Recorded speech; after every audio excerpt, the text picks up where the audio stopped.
اهلا بيكم. انا هاله، سيلز مانجر في شركه اكوا تورك. احنا النهارده موجودين معاكم من فرع التجمع الخامس. بيجي لي اسئله كتير قوي عن فلتر 7 مراحل ويكون تركي ويكون فئه سعريه اقل.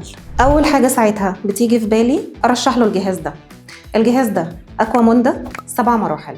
7 مراحل شمعات تركي اصلي، عليها الباركود عشان تتاكدوا ان هي مش مخالفه لبلد المنشأ. الجهاز مصمم بتصميم كلاسيكي جدا. الشمعة الأولى بتشيل أي رمل صدى شوايب، الشمعة الثانية بتشيل كلورو شابة، الشمعة الثالثة وتأكد على المرحلتين الأولى والثانية، الشمعة الرابعة ودي يعتبر أهم مرحلة في الجهاز، دي بتشيلك أي أملاح، أي معادن تقيلة، أي بكتيريا.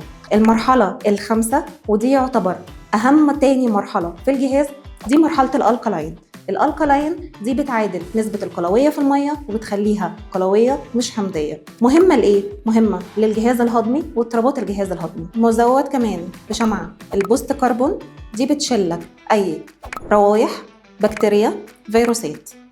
مزود كمان بشمعة كالسايت، دي بتعوض لك الأملاح اللي ناقصة في المية وبتزود لك كمان العناصر المفيدة زي إيه؟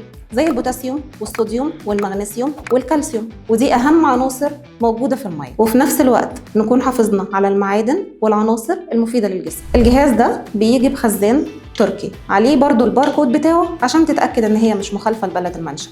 الخزان سعته من 10 ل 12 لتر مية صافي.